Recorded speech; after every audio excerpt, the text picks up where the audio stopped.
Hi, I'd like to make a video about how not to go into arguments when you don't really want to go, and you know yourself, because when you go to arguments of certain type, certain kind, later on you very often regret. So how to prevent yourself from going into those arguments? It's very easy, but it requires some practice. Now, what I'm going to tell you is not, whatever I'm going to tell you actually now, it's not necessarily true or right or wrong or untrue. It's just simply something that works. So what I would like you to do is to accept the view that your thoughts and feelings is not truly who you are. It's just your thoughts and feelings. Those thoughts and feelings is somebody else inside of your head. Who is that person? Most probably it's you when you were young, between the ages of, let's say, 2 and 10 years old. So maybe 5, maybe 8. So that's the voice of the person in your head from the moment when you were a child. And then who you really are is somebody who, for example, wants to see the whole world transform. Somebody who wants to see people, I don't know, playing the guitar really well. And you can find it out by observing your actions in life, you know. Whatever you say is not really relevant, but what you do and what you are proud of shows you who you are, and what you are not proud of, it shows you who you not really are, the opposite. So let's accept the view that your thoughts and feelings is not you. So you have an argument with your, I don't know, sister, friend, and it's something really stupid, and you realize, but you don't want to stop, because you have this voice inside of your head telling you, no, don't let her win. Oh, if you say that she's right, then it means that you're a loser. Or something like this. And one of my favorite is when people say, don't tell me what to do. I would do it, but because you told me because you told me to do it, I'm not gonna do it. I know it's a good idea, but I'm not gonna do it just because you told me. And they know that it's a nonsense, but they cannot help it. And why? Because they think that this is them. That if they do something against that thought, they will do something against themselves. Which is far from the truth, because as I said, this is just a voice of you when you were 5 years old, and now you're living your life as if that was true. You take advice from a 5-year-old guy or a girl, and you think that, you know, this is the right thing to do, and obviously it isn't.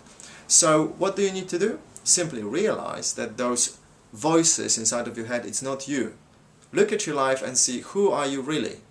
You know, are you a person who makes friends with other people? Are you somebody who wants to be great, somebody who wants to make a difference in other people's life, or somebody who is dedicated to art or music or whatever that is? Look at that, and how would that person react in that situation? Definitely that person would not do what the voice is saying. Yeah, go and kick them, or, you know, punch them, or throw this at them, tell them to, you know, shut up. Forget about this, yeah? Now, if that doesn't help you, if you still do not find enough strength to overcome the voice, and you still go into those arguments, there is something else you can do. Simply ask yourself, okay, what is the impact on me of being, you know, of listening to that voice and going into those arguments and pretending that this is the right way and being right? What's the impact? Well, the obvious things would be, okay, I cannot be who I really am, which is somebody who would love to do this or that. I cannot feel the love to other people, because if I want to be right and argue with them, the love is hidden from me, you know. What else? I cannot get a better job, you know, I cannot get a girlfriend, I cannot do this or that. That's the first thing you can do.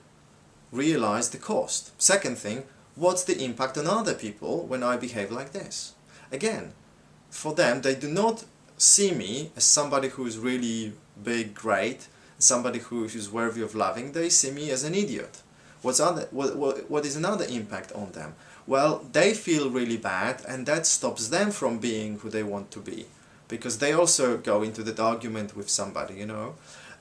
What else? There is a lot of, you know, things that you can think of how it impacts you. Yeah. So what other things can you think about now? What's the impact of that on you, on your life, and on other people?